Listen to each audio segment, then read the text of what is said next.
Welcome to another episode of Missing Pieces, my weekly audio journal podcast where I talk about what I'm up to and what I'm into. And this week, I was very much into the Atlantic Ocean. That's right. Just when you thought we were done traveling, thinking you couldn't possibly go to another place, Greg, we did. We did our yearly tradition of going to the Outer Banks of North Carolina. About a 9-hour drive south for us. Turns into about 11 hours with traffic and stopping and that. But it was an awesome experience of a trip. And I thought I would talk a bit about that in this episode because that's pretty much what we did the whole week. In fact, we left last Saturday. I recorded last week's episode on a Friday. Have it done ahead of time. We left Saturday morning, first thing in the morning, because we wanted to get there at a reasonable hour. And leaving here about 6 o'clock in the morning gets us there about 6 o'clock at night.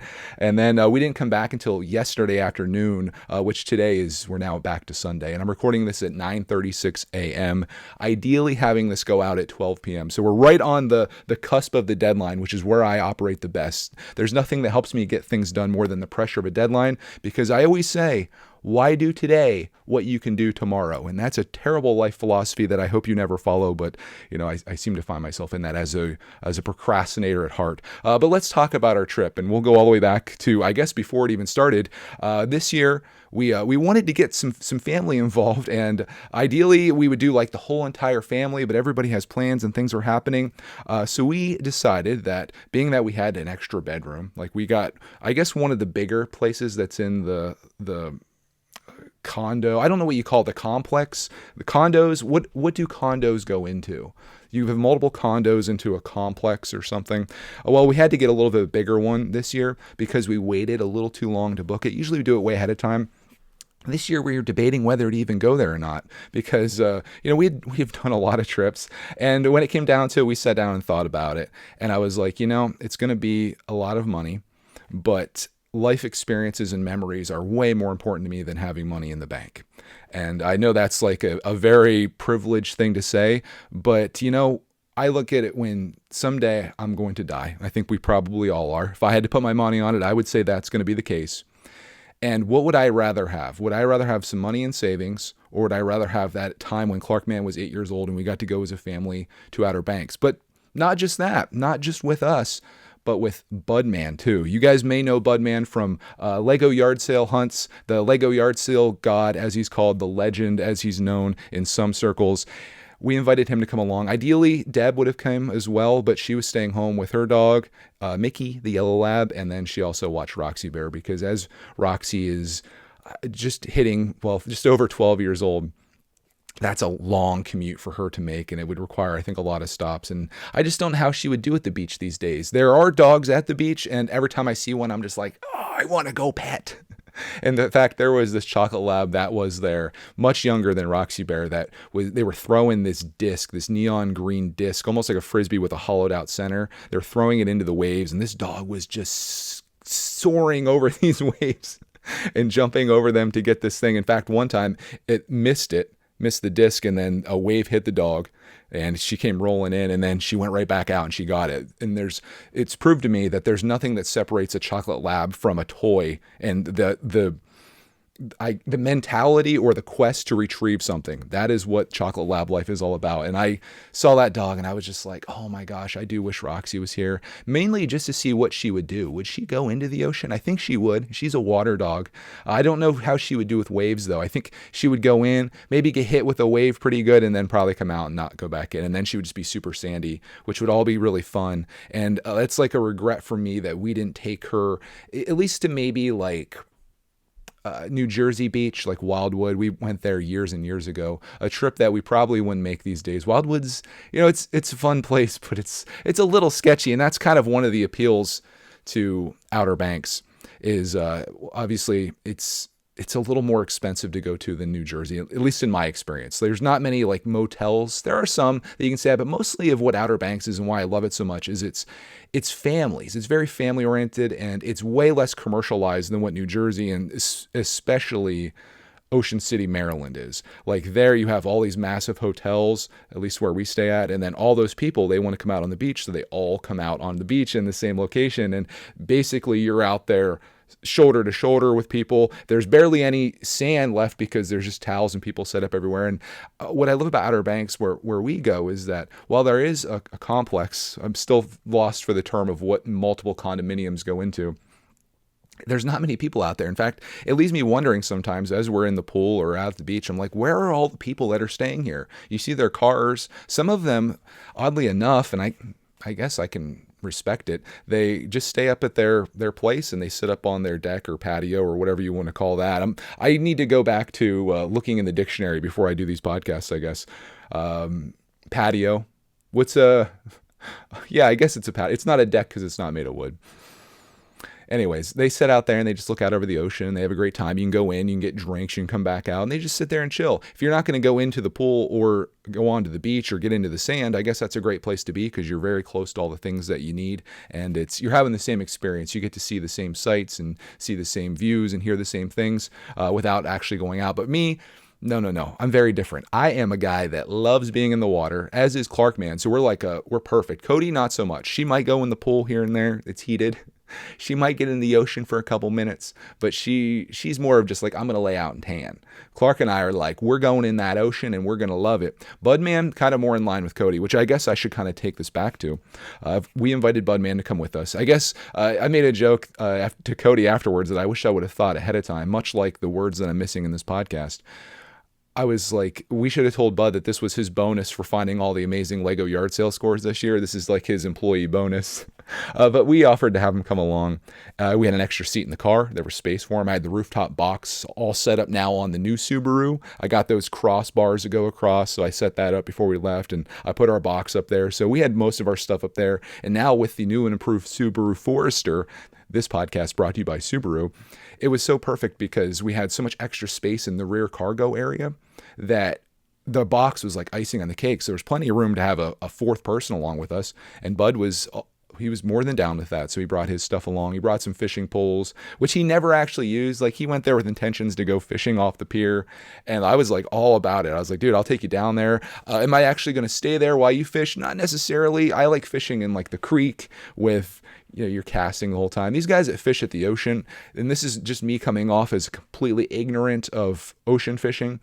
From what I see as I walk down the beach, something that I do every morning, they have like a PVC pipe that they set into the sand, and then they put their fishing rod into that PVC pipe, sometimes multiples of those, and then their line is going out of the ocean, and then they just go and sit down.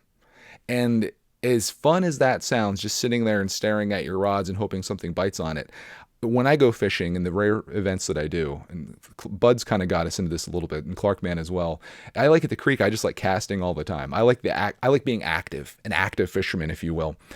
Maybe fly fishing would be the way to go for that. I know they're constantly doing that as well. But at the beach, I was just like, this doesn't look fun. I didn't see anybody catch anything. In fact, Bud said the whole week he only saw one guy catch like this tiny little, he called it a minnow. It wasn't a minnow, but it was super small. And then when he asked the people at the pier, because we did stop in, he said the only thing they're catching is, I think he said mullet, which the only mullet that I know is like the really terrible hairstyle that seems to be coming back in style, that and mustaches. For whatever reason, that should have died in the late 80s, and somehow it's back now. I guess things cycle around, and it's awful. But anyways, it's apparently a fish as well. And he said it's not like, you can't really eat them. They're not good eating fish. And that was his dream. His dream was to go down there and go fishing with Clarkman, I think, and catch some awesome fish that he could then like cook for dinner. But then when he realized that there was no fish to be caught, and Clarkman was way more interested in going into the sand and playing in the sand, making sandcastles and little tracks for his monster trucks and then swimming, than he was going fishing and standing there and watching Pap or whatever, that became like way less motivation for Pap to go out, Budman, to out fishing. So he, like in the morning that he was going to go fishing, instead, what he did is he took Clarkman down really early, and they had a lot of awesome grandson time just being out there together. And I went for a beautiful walk down through, listened to the podcast. It's what I live for. If I could have anything in this world, I wish I lived on the beach. I don't need an extravagant place, just like a little shanty. If I could just go out and go for a morning walk down the ocean with the waves coming up ever so slightly over my feet as I walk on that wet sand, I live for it. I love it. So obviously this week we did a lot of that. We did a lot of being in the ocean. We did a lot of just sitting by the ocean. We did a lot of being in the pool. They have a hot tub there. I mean, hot tubs in me are like, oh my gosh, I do my best thinking there. When I get a shower, I'm probably in there. It takes how long to get clean? When you don't have any hair, you're in there you could be out of the shower in a minute and a half, probably. I'm in there all day with the water as hot as I can get it. And that's where I think about things like this podcast, for example. Before I do this, I'm thinking in there, I'm like, oh, what am I going to talk about? It's great. It's very energy, abusive, I suppose, but like the hot tub, equally, maybe more so. I just love sitting in there, and it's so darn hot, even on a hot day, and I just love being in that. So if I'm painting the picture for you of Outer Banks, this is kind of like why we love it and why I decided, you know what, we're going to go. Even just coming off of traveling, and I'm like travel fatigued at this point. Like I kind of just want to be home and be done. And that's kind of where we're at right now. And I'll talk more about that. My excitement to actually be back from vacation, which sounds weird. And again, that's like a very privileged thing to say, be like, oh, I'm so glad that I'm done traveling. Jeeves, bring the car around. But yeah, this is a crazy year, and this is kind of like the tail end of it. We don't have too much more planned for vacations, but half of July and August still lies before us, and we still have time. And this is like the time that I cherish the most because Clark and Cody are off. This year, Cody had a lot of time. We pulled Clark Met out of school, which again, nothing came of that. They threatened us a couple times, maybe once. They had a social worker call us when we were in Hawaii, being like, hey, Clark's missing a lot of school. It's like, yeah, we're on vacation. He's going to have all of his schoolwork done. If you want to test him on anything, go ahead, and he should be good to go. And he was.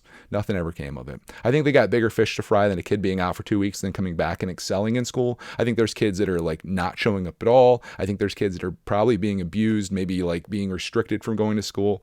That's the kind of stuff that they're focused on for good reason. But let's talk about this OBX trip. I got to tell you this funny story, the funniest story of the entire trip. Building up the hype. Can you feel the hype building right now? We were driving down. We weren't even in Outer Banks. We were in Maryland. We're getting a little hungry. We have to use the bathroom, and we find a rest stop, like one of the traditional rest stops where it's just like, it's almost like a little state park looking type thing here in Pennsylvania, at least, or I guess Maryland too. They have them, maybe everywhere. We pull off. We go in, use the bathroom, we come out, it's sprinkling a little bit, so we have the back hatch of the Subaru open, and we're just, instead of sitting down at a picnic table, we're just grabbing some snacks there, like we have some cut up ring bologna and some crackers and some cheese and some vegetables all cut up with dip and things. It's like little, just grab some food and eat routine. And we're standing there, just me, Cody, Budman, and Clark, and there's like no one else around other than this other car that's parked down the way, and all of a sudden these people start walking over to us, and they're like, are you Clark Man? And I was like, oh my gosh. Wouldn't you know it, of all the places and all the times, there is this family that just went to Ocean City. I think they were on their way back from there. They come over and they start chatting us up, and they are the most delightful family that you can ever imagine. Such sweet people. The dad is super cool. The mom is a teacher. The kids give Clark Man high fives. They're big fans, and they love like our vacation videos, especially since that's what they were doing. And it was just really crazy. For me as like a video maker. Like sometimes you meet people out in the wild, but like to be at a rest stop in Maryland and to like not have anyone else around other than this other family, and they actually watch our channel, it's just mind-boggling to me. And this is happening more and more. I think we might be on the cusp of becoming celebrities. Could you imagine? No, it's like that's the only time we ever got recognized or like anyone came up to us our entire trip. It happened that one time. And other than that, like I feel like we've got it pretty good, like I can make videos and I can make a living making videos, but it's not to the point where I can't go places or we can't do things without like people coming up all the time, which I wouldn't mind. And I know people have seen us before and they've said it and they don't come up and say hi, which I wish they would do because it's cool. And they actually took a photo with us, and the guy gave me his business card, and I should reach out to him so I can get that photo. That would be cool to have. But they took a photo, and it was just so wild, and it was just taken back by it. The fact that we were there in that moment, and someone else, of all the places in time and space that we could all be, we came together. It really felt like a thing. So that was a cool moment. Also cool moments, not as cool, but maybe more delicious than eating ring bologna and cheese in the parking lot of a rest stop. Captain George's. If you guys don't know Captain George's, it's my favorite seafood place in the entire world. Probably my favorite restaurant ever because I'm a dude that loves crab legs. And as much work as they are, it's definitely like you're fighting for your meal. I crab legs are like the most glorious thing known to man. And this is an all-you-can-eat seafood buffet. And they just have endless crab legs there for $50. It's $50 per person, so a little expensive, but not when you find out what I'm going to tell you about the price of crab legs. If you bought them at the grocery store, you already know.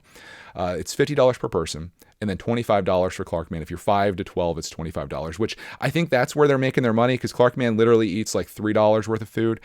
On the other hand, I eat like maybe like $200 worth of food, because I'm in there getting like 3 or 4 plates stacked up with like crab clusters. And we were at Publix down there. We're now Publix shoppers when we go traveling down to the South. The guy told me $15.99 a pound. And I said, well, how many crab legs or clusters would a pound be? He said 1.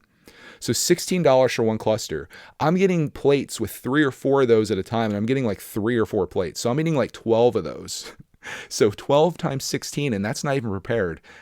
You're right at about $200. We looked at another place where it was 1 pound of crab leg. It was like a seafood and steakhouse type place. $40 for the meal with that single crab cluster. So I go in there and I dominate. Like, I want to be in there to the point where they're like, sir, we're going to have to ask you to leave. I don't get quite to that point, but I just like, it's the most unbalanced diet you can imagine when I go to Captain George's. Literally plate after plate of just nothing but crab legs. Cody's over here getting like vegetables and like little things like this. I'm like, get that out of here. I'm going all in on crab. And I live for the perfect pulls. And what that is you have like a crab leg, and inside of it is, it's kind of like hard on the outside, but inside is a nice clump of crab meat. I break that baby in half. I'll give you the ASMR, like, how'd you like that?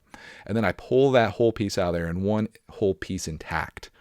And then I dip it in a little bit of butter, and then I give it away to Cody or Clark. If I get a perfect pull, I'm just like, it's like the hunter gatherer in me. I'm like, I found food just for you. And Clark Man opens his mouth like a little baby bird, and I feed him that crab leg, and it's like the greatest thing. So we went there. I'm embarrassed to say this. We went there 3 times this week. It got out of hand. But it's like, we went there, and obviously you can do the math. 4 people, 3 adults, 1 kid, $175 for dinner plus tip. And they do a great job there of like clearing your stuff off, because I'm filling entire bowls up with crab legs. The next night we went to another place, and I got chicken and mashed potatoes and stuff there. And that darn meal was like $30 or $40 after it all came out. Like, after we got appetizers and stuff, we were almost at the same price we paid at Captain George's for the entire buffet. And that includes all you can eat crab legs, not chicken and mashed potatoes, and desserts, and you name it. It's out there. Like, there's crawfish, there's oysters, there's clams, there's this like seafood salad type stuff. There's all kinds of just like a regular salad bar. There's shrimp, hot shrimp, cold shrimp, dessert, whole lineup. And I'm like, why would we pay $40 to have chicken when I could spend $50 and have crab? So that's kind of what we did. It was like, I knew I wasn't coming back there for another year. So I was like, I don't care. Let's eat crab. And Budman was all about it. He loved the place too. He had a great time. If you're wondering how Bud did at the beach, he had fun, obviously. He didn't do his fishing, but he got to spend a lot of time with the grandson, and he got to hang out at the pool. He got to watch the ocean. It was a really fun time for him. And for me, and why this meant so much to me, is because when I was a kid, my parents literally, like, I'm not exaggerating when I say this, they didn't take me anywhere or do anything with me. Ever. We just stayed at home. We didn't go on vacations. We didn't have the money for such things, but my parents just never did anything, even like free stuff. Like, we could have went to the state park and went swimming for free. Just never did anything with me. So me as an adult, if you're wondering why I do all this traveling, why I go so hard in doing all this stuff, it's because I'm making up for lost time. I'm now in control of my life, and I can give myself and my son and my wife the family, or the life, give my family the family they never had. Give my life the family they never had. Exactly. I'm going to do everything that we can and try to get these experiences and try to soak them in all that I can, because I have the ability to do so. And I love it even more now, because as a kid, like, you're kind of just along for the ride, but now I'm in charge. Like, I'm in control of destiny. Well, don't tell Cody. She's the one that's in charge, okay? But, I like to think I'm in charge. But anyways, we can craft these experiences and share them with others, not just ourselves, but Clark Man, obviously. And then Bud came along with us this time. And it was great to do that, because the first time I ever went to the ocean was when I was 19 years old. And it was with Cody's family. They took me to the ocean. We were dating for probably We were like 9 months into our now darn near 20-year relationship. And they took me to the beach and at Ocean City, Maryland. And I loved it. And you know what they asked of me? Nothing. Bud paid for all of my food, all of my accommodations. We stayed in a hotel there. And it was a trip that I'll never forget, and I loved it. And we did it again in 2005, and it was 2004, 2005 that we did that in August, I think, of each year. And it meant so much to me. Like that was like an experience. Like when I first saw the ocean, I was just like, wow, this is amazing. Because I love the ocean now. Like I literally want to live in the ocean. I want to become like Avatar Way of the Water. But this is kind of like my attempt to repay him for what he did for us so many years ago. And I feel really good about that. Like it made me feel good. He was appreciative of it. And you know, he actually paid for the meals. Like I was like trying to stop him, but Cody's like, let him go. He needs to feel like he's like, you know, pulling his weight or whatever. But I didn't want that. Like I wanted this to be my thing. But anyways, he did. He paid for a couple nights at Captain George's, which RIP his credit card. Because it's bad, but we did the other stuff. We paid for the room and the groceries and stuff. Heck, just getting groceries there is crazy. Like we got some lunch meat for sandwiches, and I kid you not, like back when I like used to shop for lunch meat, like back when I used to work, I remember like maybe inflation got it, but I remember lunch meat being like $6 a pound, $7 a pound. And I don't know if this is just OBX tax or what, but I got a pound of turkey lunch meat for like $14 a pound. And the ham was like $16 a pound. So I'm like $30 into like just sandwiches, just the meat for sandwiches. Wild, man. So we ended up dropping like $300 our first night there, which if I could give you a piece of advice when you're going to Outer Banks, 2 things not to do the first night you go there if it's a Saturday, because everybody comes in on Saturday, it seems, and everybody leaves on Saturday. Don't go to the grocery store on Saturday. Everybody and their grandma's cousin is going to be there shopping for groceries. And also don't order a pizza that night either, because people do one of 2 things. They either go to the grocery store and get a bunch of food, or they have nothing to cook and nothing to make, so they order a pizza and have it in like that night. So both of those things are out. You got to bring some food with you and like try to get by the first couple days and then go out like when it's way less busy. Because I waited at the deli counter for like an eternity, it seemed. But we survived. You know, my patience I leveled up with my patience, I guess, which I need to level that up a lot more. If we're building a character here, like if this is Skyrim, my patience level is like at a 0. My lockpick and my stealth maxed out now. I do need to work on my patience. I'll just stand there and I'm like, I did find a really great mustard while I was waiting. It's like this boar's head, like spicy honey mustard. It totally made our sandwiches for the whole week. So thank you, Publix, for that. Don't thank you for only having one register open on a Saturday night and thinking everyone with $300 worth of food is going to go through the self-checkout. We did. It sucked. Anyways, rest of the week. Obviously, we did a lot of beaching. We did a lot of pooling, as I mentioned. Not great content, but I did make some videos there of some great things we did, starting with something that I've been wanting to do for years and years. Every time we drive down there, off to our right, on the way down, like this road just takes you there, right out to the ocean, or I guess to the road that runs down the ocean. On the right, there's this place called H2OBX, which is this incredible water park with all these amazingly huge slides of various colors. And I was like, this year, we're going to go there, darn it. Clark Man's like the perfect age. I feel like that he could survive a water park and that he would love it. So we decided Tuesday morning. In fact, it was one of the days Pap was going to go fishing. I was like, hey, you going fishing tomorrow morning? He's like, no. I don't want to interrupt you guys' water park. I'm like, dude, I'll take you. But I think he was just looking for an excuse not to go fishing. We went on Tuesday, and it was a beautiful day that day. We had a great time at this water park. It was incredible. Like all of the slides, or most of them are tube slides. So you grab a tube and you go up, and the tubes are doubles. So imagine like 2 inflatable tubes that you'd put into a pool, like stuck together. And it's perfect if you go there as like a father-son tandem like we did, because I carry the tube up the stairs. You get up there, Clark Man sits in the front, I sit in the back, we go down these slides. They had some of the most coolest slides that I've ever been on. In fact, I can't even remember the last time I was at a water park. I think the last time that I was at an official water park was probably when I was as young as, if not younger than, Clark Man. It was White Deer Water Park, and they had like 2 different slides, but this place is crazy. There was a big family slide that you sit all circular in, and then it goes up almost like a quarter pipe type thing. And then we went down one where it was just the two of us. It sends you down like one way, and then you go up a quarter pipe and almost hit the top like you're vertical, and then you come back down. They have one that's like a bowl that it kind of floods you down to this bowl where you go around like a spiral. Think of like when you're flushing a toilet, basically. We would be the thing that you were trying to flush, and then you come out the hole. And that was cool. They have ones that were just really tall that you could go down that were enclosed. One wasn't enclosed. And then they had this crazy one that Clark and I were going to do.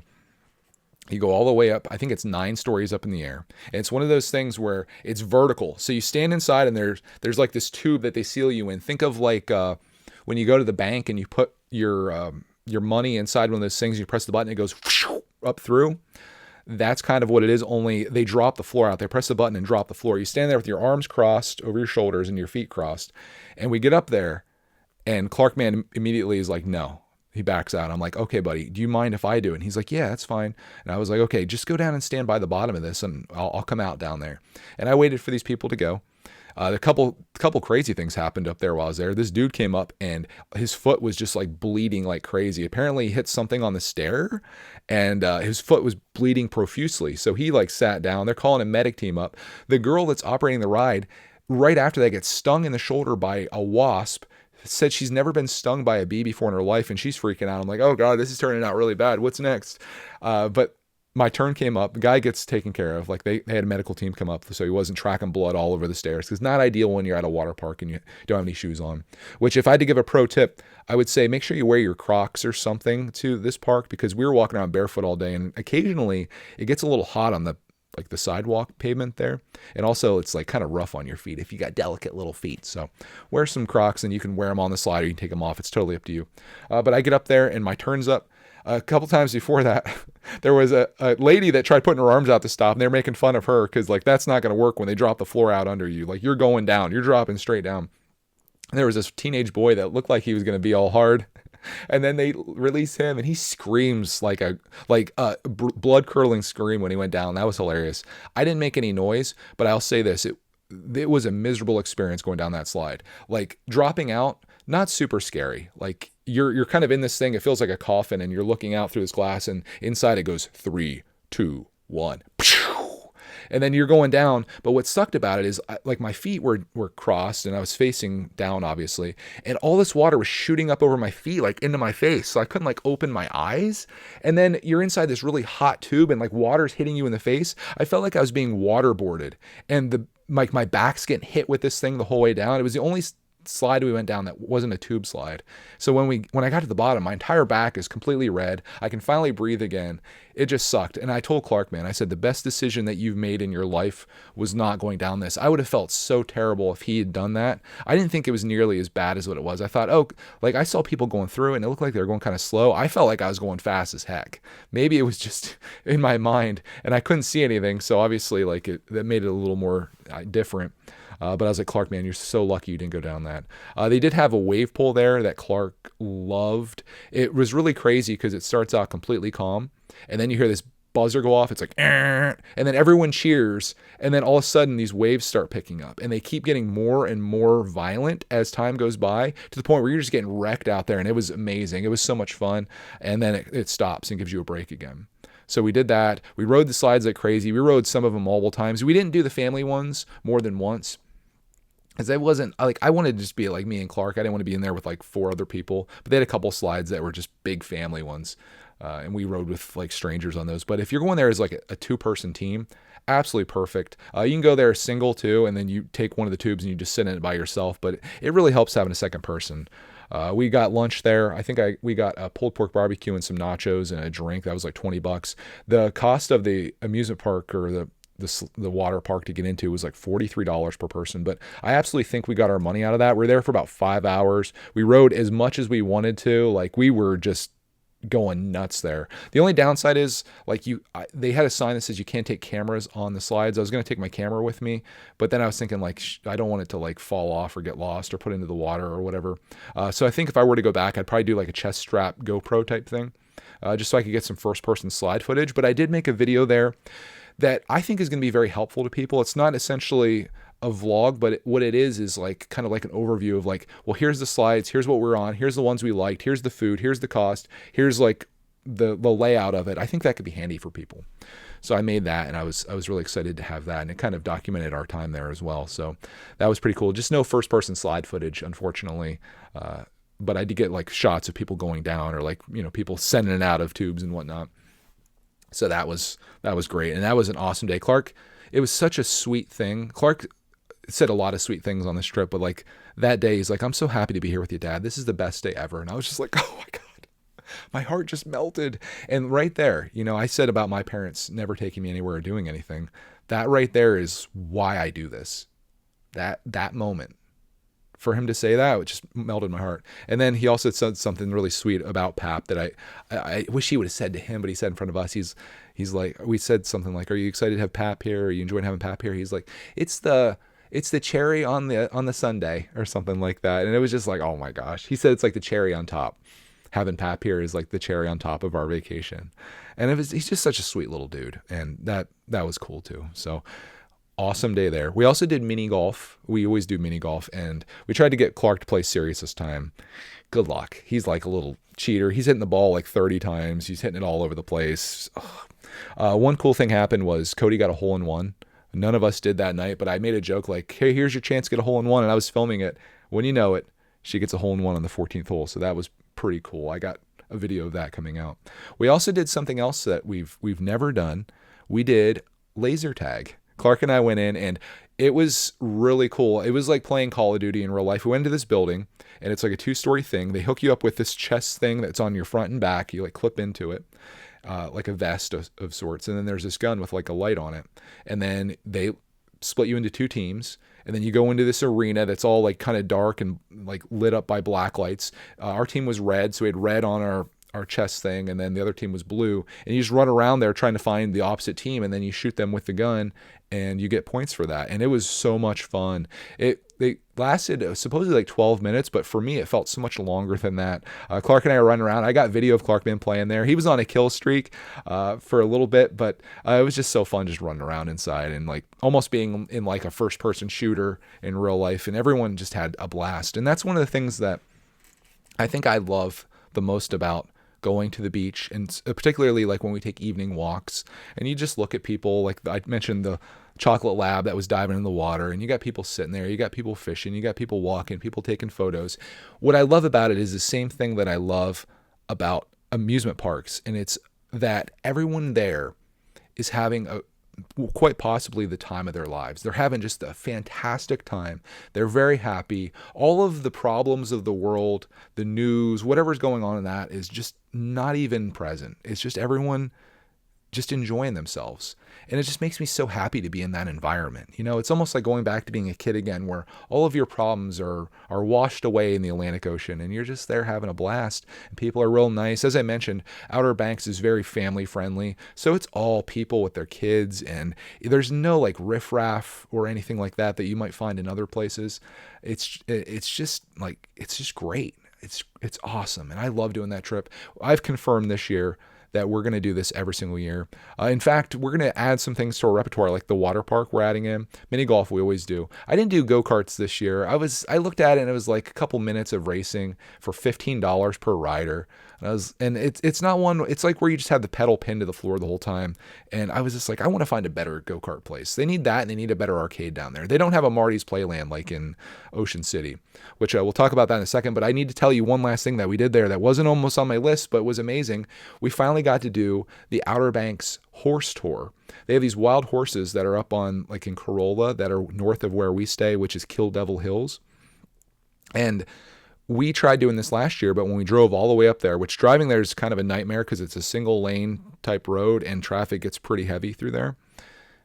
There was a thunderstorm, and they don't go out in the thunder because it's dangerous. In fact, they told us the story about one year in Outer Banks, there was this kid that was killed by a lightning strike when the storm was 20 miles away. So for that reason, like when we saw a lightning storm, that one of the nights we were there last year, I was like, everybody inside, get inside. We're not getting struck by lightning. But this time, weather was good. We got there. They put us into like this, almost like a safari truck, where it's the open bed truck where 2 long benches face kind of inwards. So you're kind of facing, there's like I guess you could fit up to 8, maybe 12 people in there. I think maybe we had 9, including us.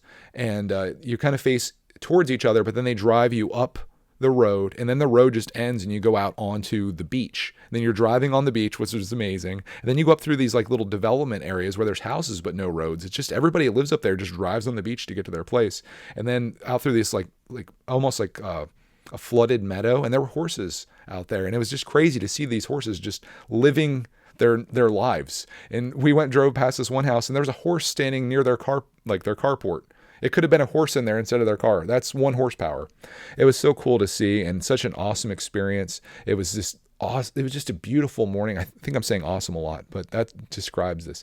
The sun was coming up, the wind's blowing through the place, and you're just seeing all these horses out there, and it was glorious. They all just get off a couple times. We got to take photos. It was so good. And I'm like, we got to do this again. And it wasn't that much money to do that either. So now we got like things added on. We got the water park. We got the horse thing. I would definitely do that again, or at the very least, like a lot of the fun that I had from that was simply just doing the off-roading. Like you're going up these hills in this truck, and it's like you're watching the truck go through mud in some cases. That was so much fun. It was like doing like RC rock crawling in real life. Just like laser tag is playing Call of Duty or a first-person shooter in real life. That's what that felt like. So we got that on the list too. We just got like so many things to fill our schedule there. And I think that's what makes a really good trip, an indicator of a good trip. We took a Lego set along, big Lego castle set that Lego Freak got us for Christmas that I still have yet to build. Lego's gone by the wayside, at least at this chapter in our lives that we're in right now. And we were going to build it, but we did so much stuff and the weather was so good that there was no opportunity to. So I did it again, where I took a Lego set to the beach and then packed it up and brought it back home. Clark did build Spider-Man when he was there. He built that before I even got out of bed one day. He just like got up and he's like, I'm building this. So he built we got it for Christmas from one of our, it was like a gift exchange for our members. And he built that at the beach, which was kind of cool. We also learned some card games too. We got a pack of cards, and I learned how to play gin and rummy. I never played these card games before. I was never really into card games, but that was interesting learning that. My strategy is not very good. I never won, but it was fun playing cards with Cody and her dad, and Clark Man got into it too. They played Goldfish together, Pap and Clark Man. So that was so much fun, but we did bring back an unopened Lego set once again from our trip. But overall, it was so much fun. I think I had what could be the greatest beach day of my life there on Wednesday, the day we came back from the park the next day. The water was so calm. It was so warm. I was just out there like on my back floating, and it was amazing. Like it was just so great. It felt perfect. It was the perfect day there. And then like the last day we were there, the storms were starting to come in. Like this whole week is terrible in Outer Banks. It's like rain every day. So we went at the greatest time we could, I think. But the storms, you could tell, were kind of like rolling in, and the water yesterday was so darn cold. But Clark and I went out, and he was like squealing and having a great time because we were like making it like a challenge or an adventure where we're going out and seeing if we could stay in the water, and the waves are crashing pretty good. And then we run up to the hot tub and get in the hot tub to warm up. Then it'd be too hot, so we jump in the pool, and then we just kept repeating the cycle. So we had so much fun, and again, just lots of good memories that we were able to have. And I have no regrets, taking another trip to go there. And I want to make this a thing we do every year. I want this to be the thing that when Clark Man looks back on his childhood, he's like, man, we went to the Outer Banks every year, and that's something I'm going to continue a tradition with my kids. And what I'd love to do, I have this dream. I'm already thinking about the future. I want to have Clark and his family, assuming that he has a family, kids and all that stuff. I want to have them all come with us. Like I'll be the Pap, and I'll get to do all that stuff with his kids and stuff and get to relive it again. So, life goals, that's where I'm at. But I am, as I mentioned before, I'm happy to be back home. Like it's so nice, especially when you're doing that drive back and you finally get home. Cause when you're going down there, that 11 hours or whatever it takes, you have that excitement that like, oh, we're going to the beach. It's totally worth it. This is going to be so much fun. We're going to have an epic week. And we did. But then coming home, you're like, oh, I got to go back home. And there's, what are we going to do there? But I have so much that I want to do, and I really need to do, like editing videos. And I've got Lego stuff like piling up here. I made some Lego orders while I was gone that showed up here. Lego's getting so quick with their shipping that I had a Lego set that I ordered like on Tuesday, and I was like, oh, dude, that thing's not going to be here until next week. It was out here on Thursday or Friday, and it's just sitting on our porch with the porch light on at nighttime, just waiting for somebody to steal it. And it sat there for 2 days. No one touched it. That kind of is an indicator, I guess, of how safe our area is. I had that sitting there. Then a Walmart order, Lego order came through because Prime Day and all that stuff happened while we're gone too. So this stuff's just sitting on our porch. And Cody's mom had come down earlier that day to take care of everything at our house, like make sure that the chickens and cat are okay, water the plants inside. She does that for us every few days. And she had left, and then it came later that day, and I was just like, but it was okay. Everything's fine. My Lego sets are intact, not stolen, and never got damaged. So that was good. Good trip overall, and it was good memories. And I'm excited to go through the footage and put out some videos of that.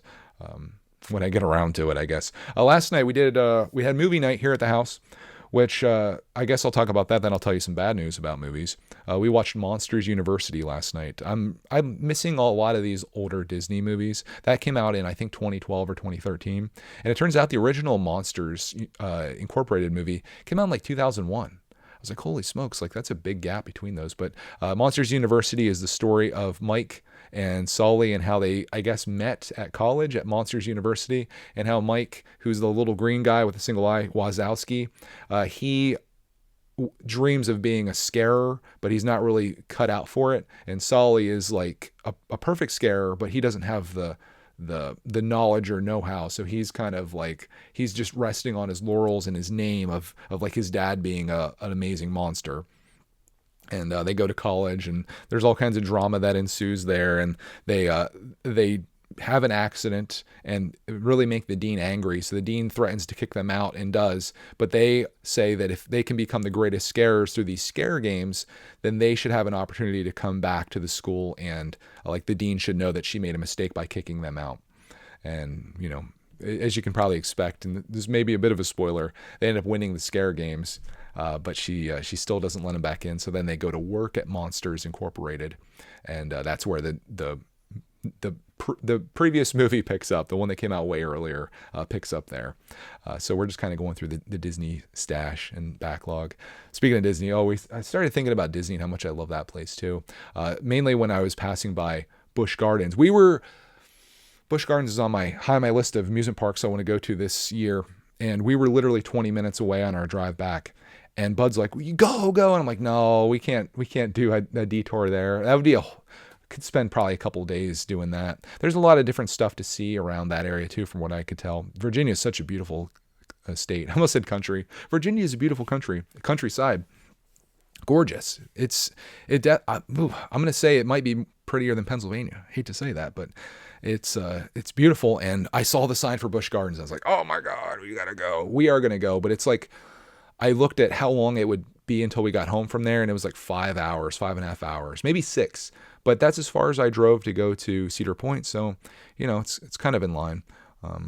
So we might eventually go there. Maybe we'll do the tandem trip where we go to Ocean City and then Busch Gardens, because we're kind of down that, you know, going south anyway. I do have people ask if we're going to Ocean City this year. I'm thinking about it. I'm not going to go for a week. What I'm thinking about doing is maybe like 2 days, just kind of pick like 2 really beautiful days outside, and then see if we can find a place that's open. I don't want to go to the Hilton. The Hilton's like $650 a night right now, and I just don't think it's worth it. As many times as we've gone there, like it's a nice place, but that's just crazy money for the beach.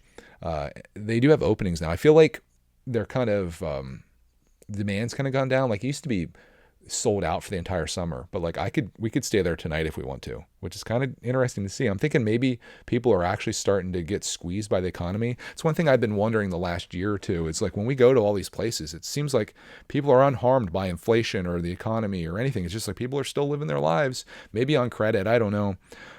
But now you're starting to see things like I mentioned with Lego. I made a Lego order simply because they had a 20% off discount on the set that I wanted. Plus they're giving away 2 gift with purchases that were previous gift with purchases that I guess never sold out. So they had these leftovers. So they gave me 2 free of those and then shipped it super quick. So I'm thinking like Lego's trying to get some sales in. Like I think they're kind of struggling now too. Maybe not struggling, but like it definitely isn't what it was like before, where like when a gift with purchase came out, that thing got sold out even before the promotion period was over, and shipping took longer because all these orders were coming in. I'm not seeing that now. And now I'm seeing with the Ocean City Hilton, you got these rooms that are readily available now, which was not the case last year or the year before. And I'm thinking maybe things are starting to kind of slow down, which is good because I think we need a price correction. I think like when we first started going there, it was like $400 a night. And now they're creeping at $600 to $700 a night. And it's like, dude, for a hotel room, that's like more than what we paid for an entire condo with like 3 bedrooms, 3 bathrooms. So yeah, I don't know. I guess if people are willing to pay for it, they will. And if they're not, the prices have to come down. So we'll see what happens with that. But I'd love to go to Ocean City sometime in August, maybe, just for going to Marty's Arcade, Marty's Playland. I love that place. And I want to take like $50 into the claw machines and see what I come away with. I think it'd be a fun video to make. Maybe it'd pay for the trip if it goes crazy. And then I want to have some Thrashers, their French fries on the boardwalk, amazing. And then some Dough Rollers pizza.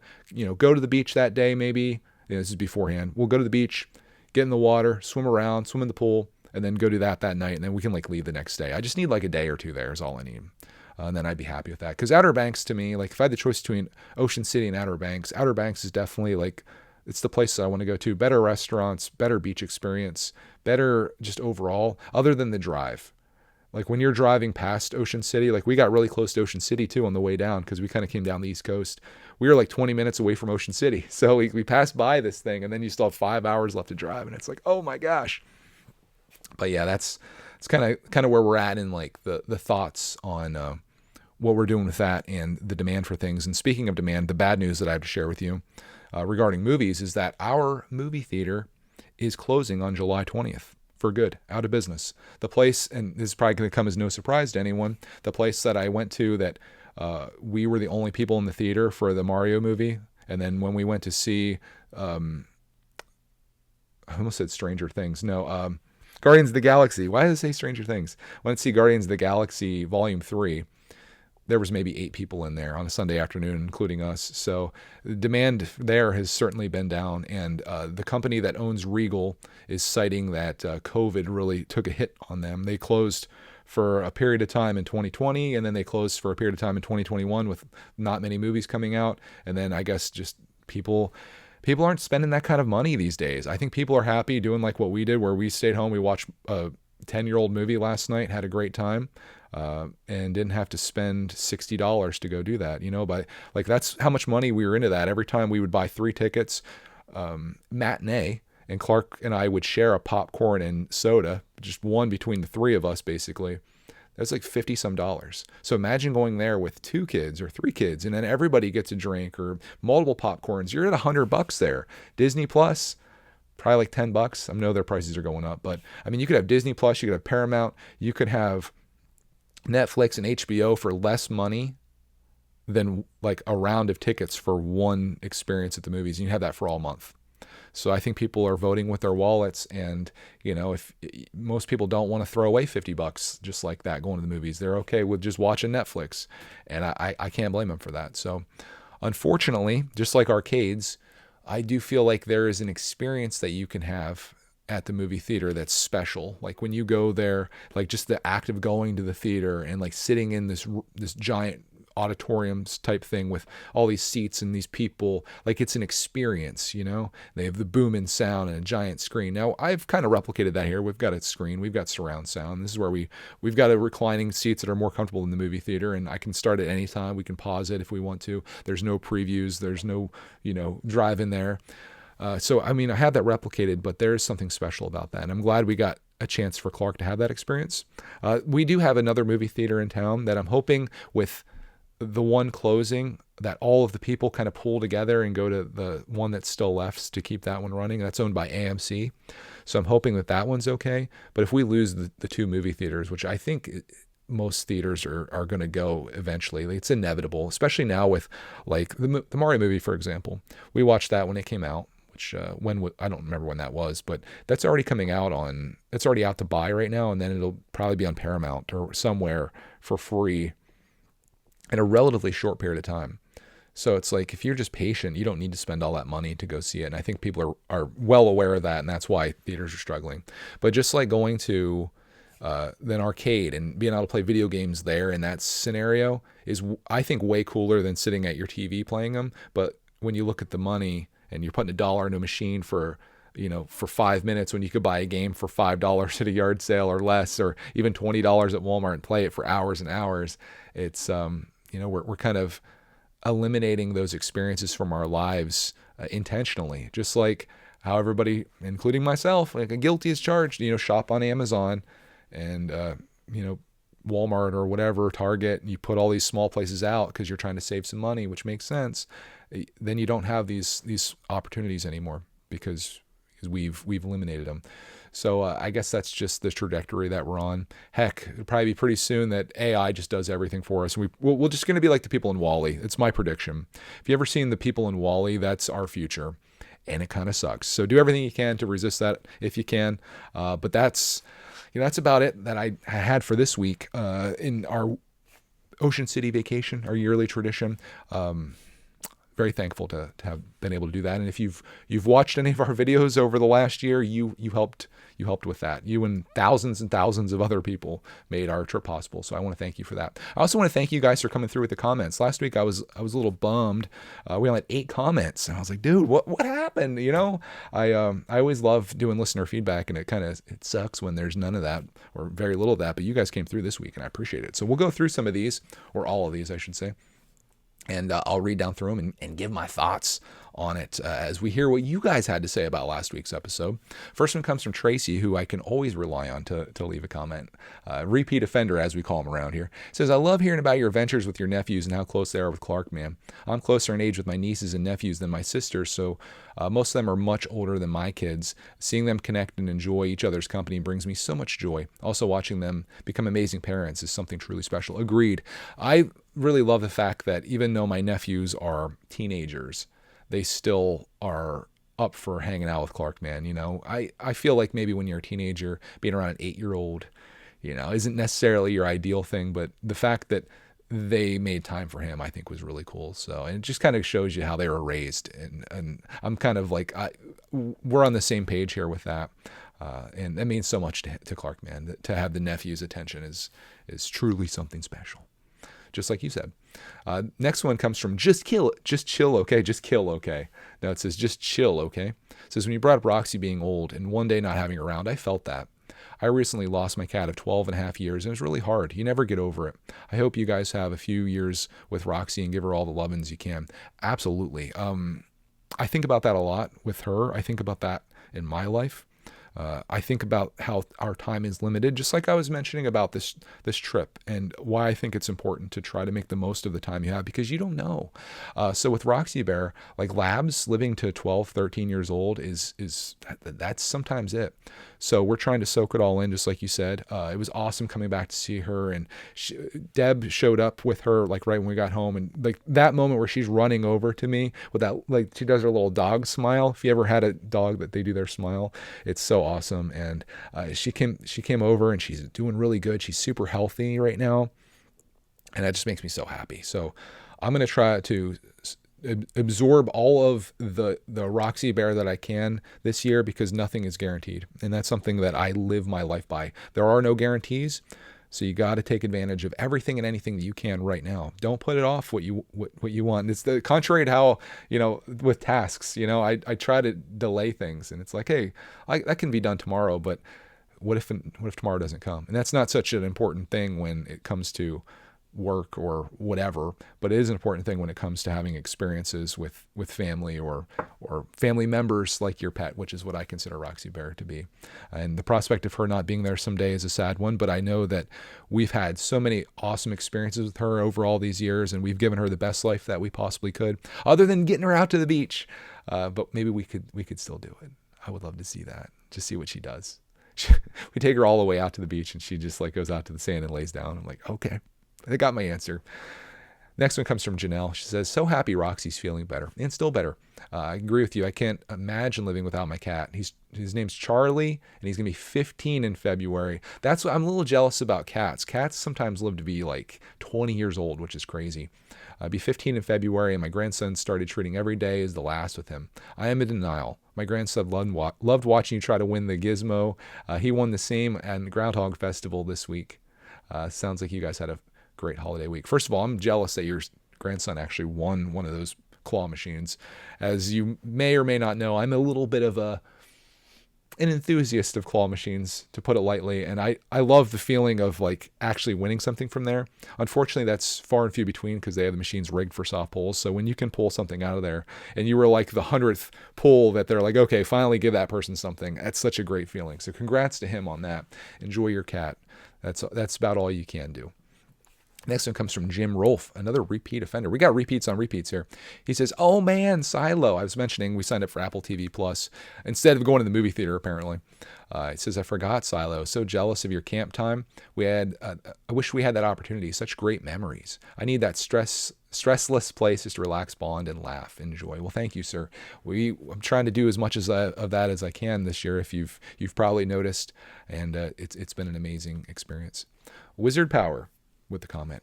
First time offender, says, happy to see your dog is feeling better. Bit off topic, but I'm currently on vacation in the Lake District in Glasgow. So I'll ask you the question of what's your favorite place you stayed at? I'm going to go Hawaii. I don't think that I obviously haven't been everywhere in the world, but there is something about being in Maui that it just felt like the most magical place for me. For me, it's so perfect because, as I mentioned, I love the beach and I love snorkeling, and going there and getting in those waters that are very much protected. Like you're in like these little coves, sort of. It's so awesome to like look down. I think about this all the time. The one day that I was just like looking down and I could see like 20 feet down through this crystal clear water that was completely calm. And you could see all like the coral down there, and there's fish and sea turtles. And the place that we stayed there was incredible, where you could be in the kitchen, like pouring a bowl of cereal or whatever, and look up and see the pool and the ocean right behind it. And I was just like, oh my gosh, this would be the greatest life. So yeah, definitely going to Maui was incredible. That trip was unbelievably amazing. The flight, not so much, trying to get all the way out there, but if we ever do it again, which we're like pondering, if I had to replicate, like the only reason I wouldn't want to replicate the Hawaii thing is because I'm not sure that if we ever went there again, it could be as magical for me as that first time we went there. Like there's nothing that could beat it. There's no way we could have a better trip than we had in Maui. But boy, that I would love to try. So I would definitely say Maui. I loved going to the UK too. Going to Scotland and then going to London was awesome. I loved Florence quite a bit. Rome, I would probably I would just do like a day trip to Rome to see the Colosseum. It was more of a city type thing, but I loved like Florence because we're living there. Like we were in this flat. I don't know if they call them flats in Italy, but we were like living there, and it felt like we were like having that life. So I really love that too.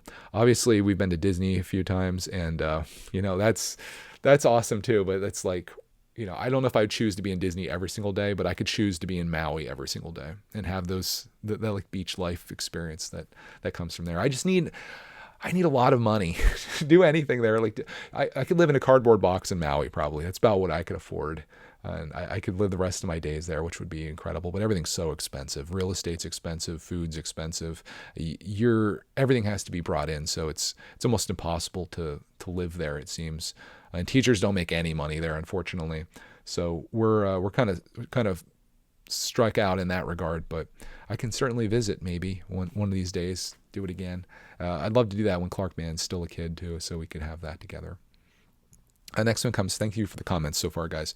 I appreciate it. Next one comes from No Dig Garden Channel. Interesting. It says, I've always loved listening while working out or driving. I have been inspired by you to finally start my channel and to say yes to things I would have said no to before. We have a 5-year-old and love driving and fixing RC cars, motivated by you. That's awesome.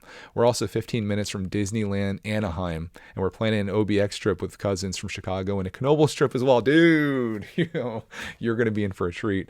Keep up with the great long content and love the sharing. Thank you most for that, from Bobby. Bobby, dude, you're going to be having such a great time. I don't know what your timeline is for this, but going to Outer Banks. I don't know though.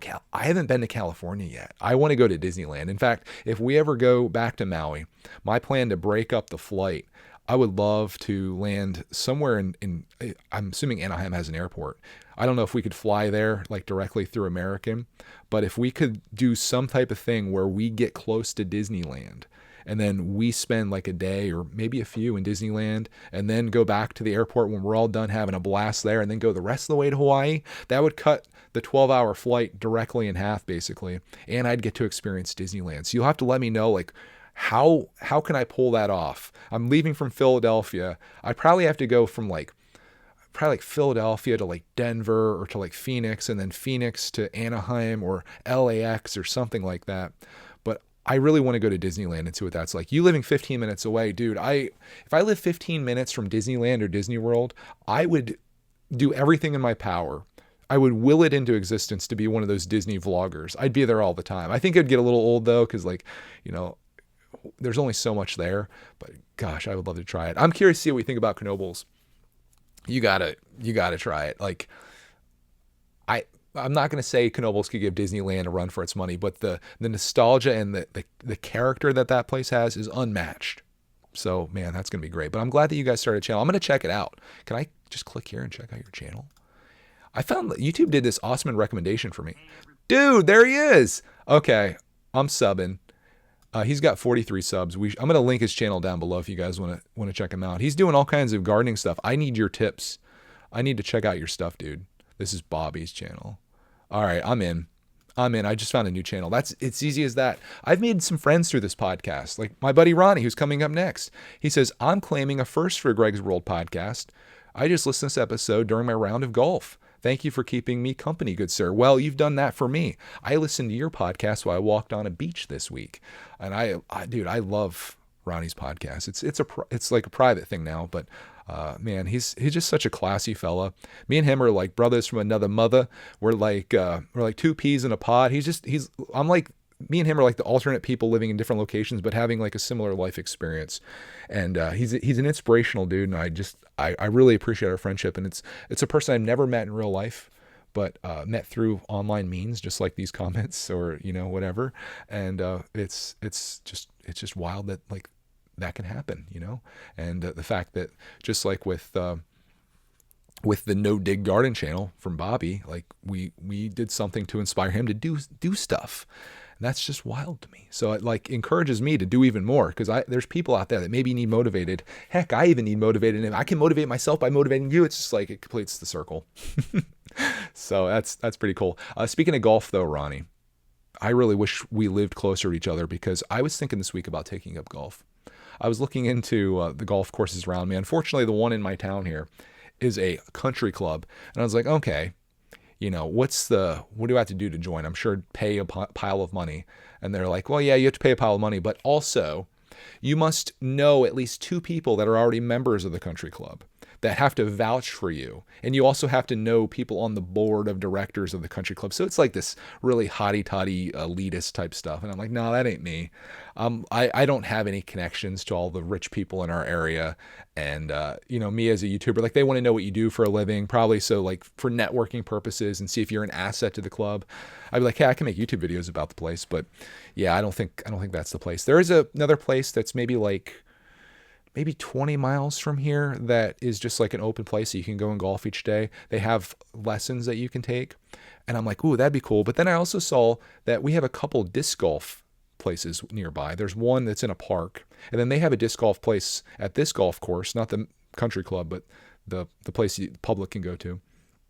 And it's free apparently. So I'm like, dude, I could have kind of the experience of golf without all of the expense, like just to go there for like a round of golf or whatever, I think is like $20 some, I want to say. And that's just for like one day. And then you have to have like the equipment and like, it's $27 on foot or $40 with a golf cart. So it's minimum $27 to have like an experience there, but you can play disc golf for free. So I could go out there just in my shorts and t-shirt or whatever, get some discs, or one disc, maybe more, and then just go out and play disc golf and have like that experience of walking out there, which is really what I want. I just want to be out in nature and walking and seeing the beautiful sights. But I think golf would be kind of fun. I like it. The reason that it appeals to me is it's like an individual sport, and I'm like an introvert. So like for me, like just going out there and trying to like improve and do some epic shots would be really fun. So maybe I would do that. Like I have the luxury of going during the week too. Like I was looking and they're pretty much wide open except for like Fridays. Everybody goes golfing Friday morning apparently, and then like Saturdays. But if I could go like on a Tuesday, I might be the only dude there. So that could be kind of cool. I just don't even know where to start. I would probably this is a long response to your comment here. I'd probably go to a yard sale and get golf clubs because I see them all the time. Like people get rid of their golf stuff. So I'd probably just get a nice set from a yard sale for like $5, super cheap. And then I would just go out and start hitting around with that and seeing what I could do. And, you know, if I suck, I suck. Maybe I could take like an hour long lesson from somebody. I know another goal of mine was to learn how to ski, and they do this similar thing up at a place called Ski Sawmill. That's to the north of us. So I mean, I could learn some new things, you know. And I should take advantage of the fact that I do have some freedom throughout my day to do cool stuff.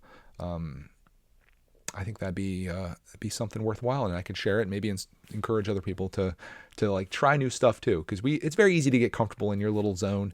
And like a big part of me just wants to like live in my little studio here and play with my Lego stuff and play video games and make videos. But like, there's a whole world out there happening. You know, you just have to go out and get it, right? So, yeah.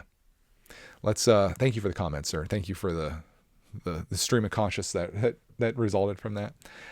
Andrew says, it's good to hear the Roxy's doing better now. We're in the same boat with my dog Ozzy. He's turning 18 next month.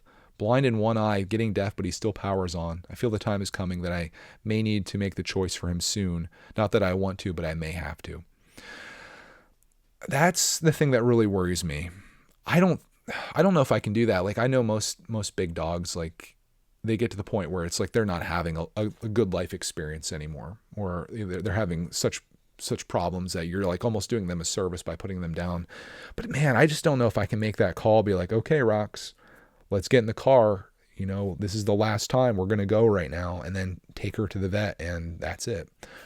I'd much rather it happen like naturally, obviously. Like if I'd rather it just be we all go to bed one night and then we wake up and then she's not there. But you can't let your dog suffer. And I think, you know, someday, hopefully a day far away, if I could get 18 years, my gosh, I'd feel like I won life's lottery if I get 18 out of Rox. But these big dogs, they don't get 18 years in most cases. I'll have to make that decision. It's going to be the hardest day of my life. But you know, again, you gotta think about the time you have now and take advantage of it. And don't cry on your own podcast. That's something else I learned. So, my gosh, let's go. Can we get into something positive here? Vinith says, I'm happy for Roxy. I just came back from India. Got my first Traxxas. I'm also wondering if you know that Clark can get monetized once he has 3,000 watch hours and 500 or more subscribers. Now, I think it's 1,000 subscribers and 4,000 watch hours. Speaking of that, he's got a great video I think I'm going to put out today of him feeding this chipmunk over at Deb's. She tamed these chipmunks, and they come right up to you and climb on your hand and eat peanuts. And he made this video where he's doing it, and it's so darn cute. So stay tuned to Clark Man's channel for that. I don't know where he's at in terms of getting monetized, but I think it's cool that he's being a YouTuber, and I'm curious to see like what comes of this if he continues doing it. He's having fun, and that's the important thing. He edited a video on the way back from our trip too of him doing like something in Minecraft with armor and whatnot. So he's I don't think he's quite sure what type of YouTuber he wants to be. He's kind of like me, where he just does everything that he enjoys doing and shares it, which I think is cool. So I'm here to encourage that. Next one we got from this is from Trace Kill TV about the Lego Train electronics. This is kind of probably just for me. Most people probably aren't really in that boat, but he said there's lots of info on it. So if I do need any info, I'll Google the heck out of it. We'll try to get the train thing going, which I have to build. He says he's loving the longer podcast, which this one I had a fear that this was going to be a short one, but we've cracked the hour mark, guys. We're here. Are you still with me? You still making it through all these comments and things, and me gushing about my time in Outer Banks? If you are, thank you for that. Thanks for sticking through. Here's just a question. Nice podcast. This is from Jonas. He says, what's your favorite season and why? Summer. I love summer because we're all together as a family, and that's when all the fun stuff happens. Least favorite season? Winter. I get just bummed out and like depressed that the days are short and it's yucky outside. I need to move to an area where I can have like year-round stuff. Maui, talking about you. Hour-long Greg's World vlog movie. That would be pretty cool. When I was doing the No Zero Days, which I think I'm going to get back into once like school's back in, where I just kind of record little things each day and make it into a long thing, we could probably hit an hour if I gave you like just like really unedited stuff. Just let it roll. Let the camera roll. Some people like that. In fact, I've considered kind of making this channel into like an extras channel of sorts, where I just upload like hour-long videos where it's just like, hey, I'm going to do this for the next hour. You want to do this? And you can be with me, like a podcast, for example. All right, let's go to the next one. This is from Zero the Hero, repeat offender once again. First off, I have to apologize for not leaving a comment last week. You better. I'm just kidding. He says, I listened at work, was too crazy to comment. See, that's something that I should consider. Lots of people, like me especially, like Ronnie, I told you I love listening to his podcast. I sometimes forget to like give him feedback. I like to let you know that I enjoyed it and I appreciate you. But people are doing stuff. People have lives, not like me. I'm just a boring dude that does nothing. So I get it. Well, at least traditionally I am. This has been a little bit of a different time in my life, which I have enjoyed. He says, I listen to work. Too crazy to comment. Have you ever walked the doggo when having BM issues? I have a 14-year-old, and when we take him on walks, he gets the blood and adrenaline going to do his business. I miss living in the Midwest with all the festivals and carnivals. They just don't do that on the West Coast. Dang. You're a pretty cool uncle to invite your family to stay and game out. Oh, dude, I enjoy it thoroughly. He says, have an amazing week, sir. Thanks again for sharing. Yeah, it seemed like we weren't walking rocks because she was not doing great. And I was like, I don't want to take her out in the heat.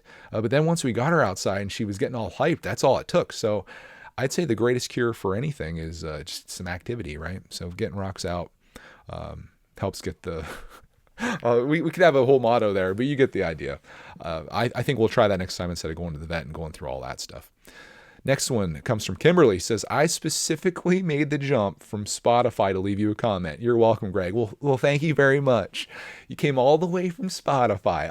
You walked all the way across the internet over here to YouTube to comment. I appreciate it. He says, we just welcomed 3 guinea pigs into our family after losing our pet rabbit, who we had for 10 years. Our son, who's 4, is very upset about the bunny passing, so the guinea pigs really are helping him deal. Would you consider smaller pets to bridge the gap between dogs? Has Clark ever asked for a hamster or gerbil? Let me tell you this. As a kid, I had a bunch of different hamsters. I also had a guinea pig named Andrew, and he was real sweet. My favorite thing about guinea pigs is that little tuft of hair they have, like a little cowlick on their the bridge of their nose area, and I love the little sounds they make. I plan my entire life is going to be animals in the future. Greg's farm is going to be filled with animals. It's just right now I feel like I'm in a chapter where I want to go experience the world, and adding animals like that, like a hamster or a guinea pig, a dog, those things create burdens for people while we're gone. You know, like my mother-in-law has to come over. Like I want to have fish. I'd love to have a turtle. I would love to have, I mentioned before, ducks, goat, pig, specifically ducks. I would do probably another cat, more chickens. I just fill the whole farm up with animals, because like they are like, they become members of your family, you know, like your guinea pigs are probably like that. You have 3 of them. That's a lot to take in. But yeah, I would consider getting small animals. Hamsters are fun. I don't like the fact that they're nocturnal though. I had a hamster in my bedroom, and we had one of those tubes that would go up, like a circular tube, and he would fill his cheeks up with all those little green balls, like the pellets from their food. And then he would go up to the top of the tube, like roll up to the top of that, and then he would release them, and I'd hear this like constantly, and then you get in his wheel and then just be sending it on that wheel, which is really fun to watch. But I love any kind of animals. They're just lovely. So I would most certainly consider that. Clark, he would love a hamster. And that's another thing to get at a yard sale. The hamster supplies, I find it at least like every other community yard sale, I find one person that's selling like a hamster cage and supplies.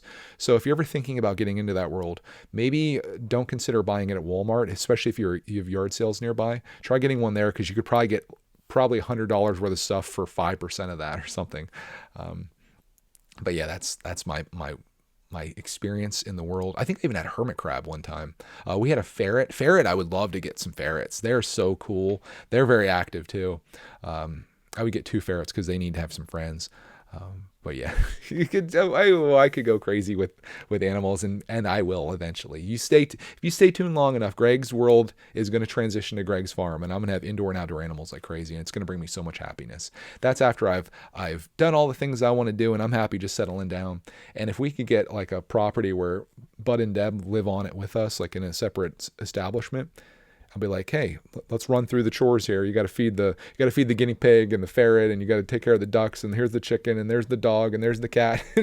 I could probably pull that off. I just don't want to put anybody out at the time being. So she says cactus fries.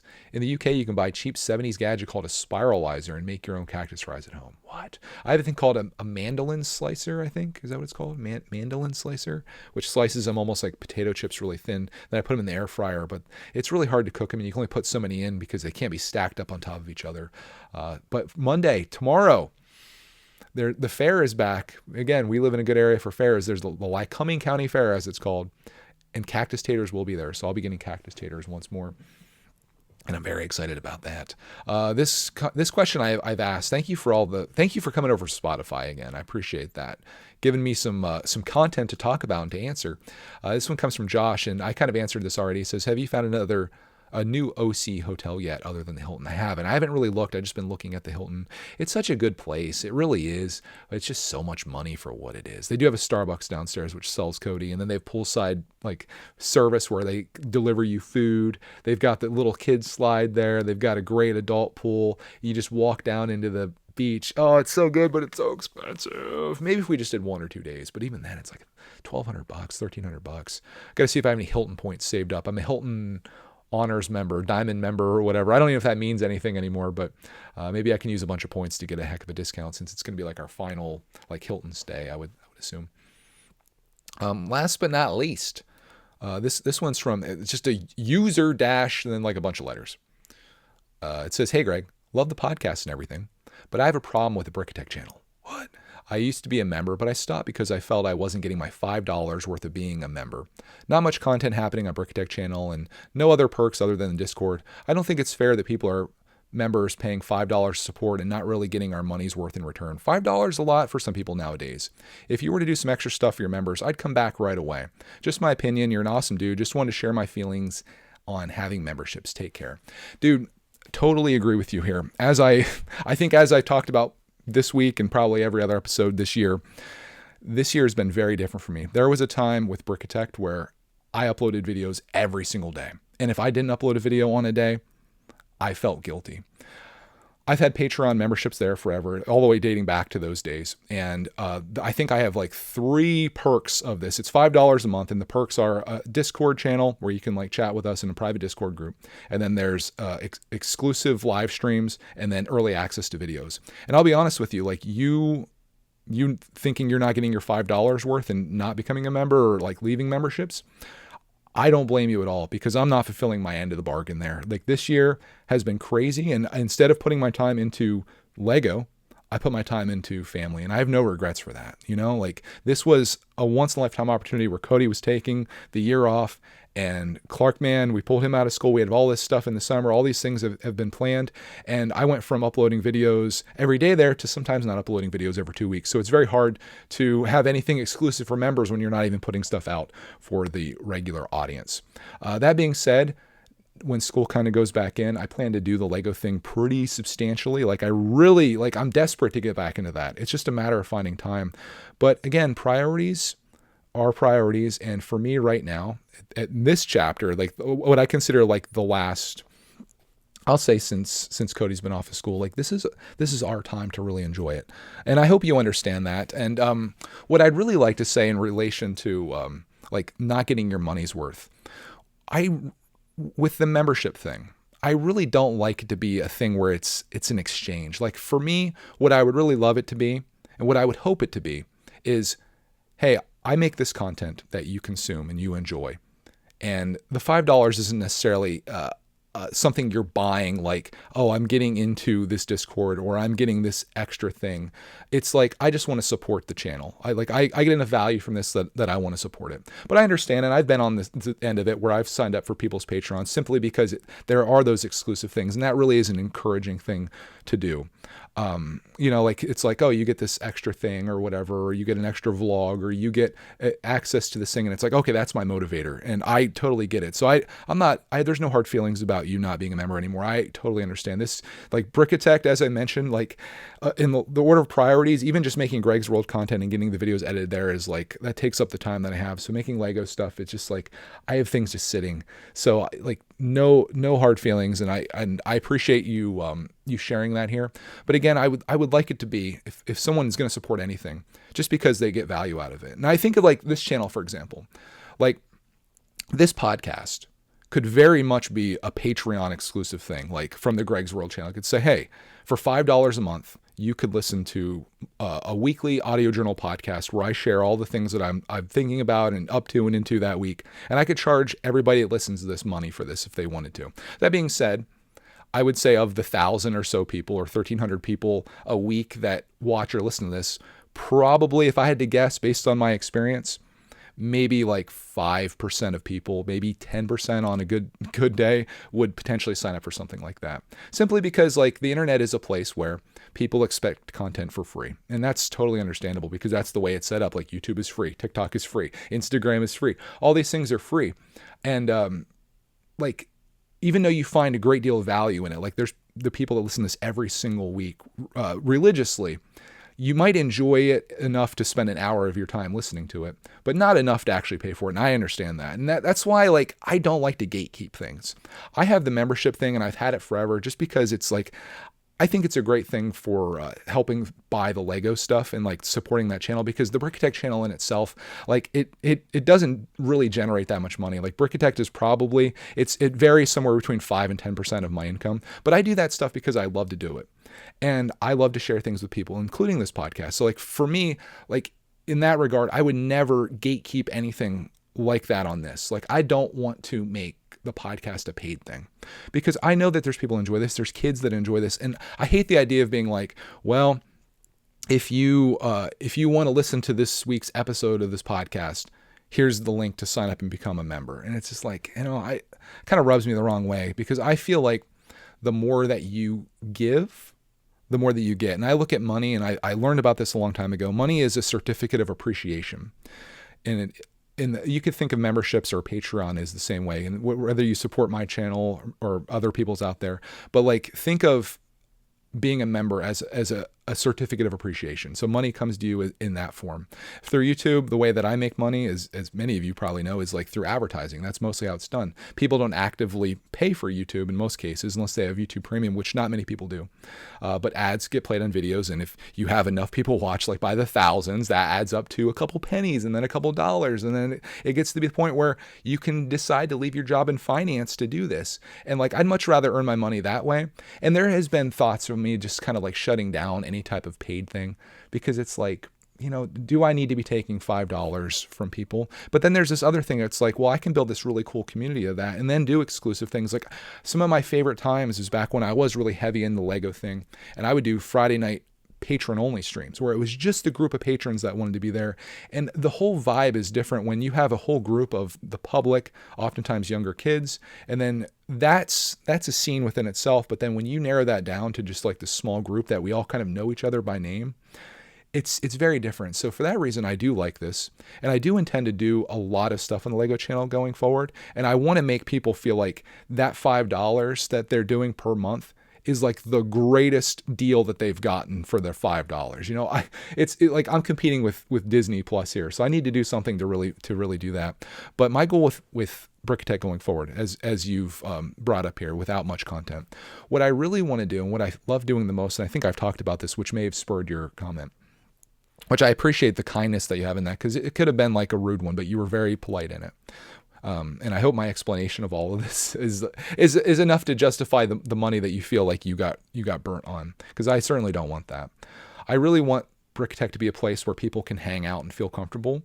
And I feel like live streaming is the way to make that happen. I want it to be like a huge community of people there that like just have a place to go. Like each day I plan to do streams working on something. I've got so much to do. And I'm pretty sure I talked about this last week or the week before. So I don't want to like what do they call it? Something a dead horse. Beat a dead horse is what it is.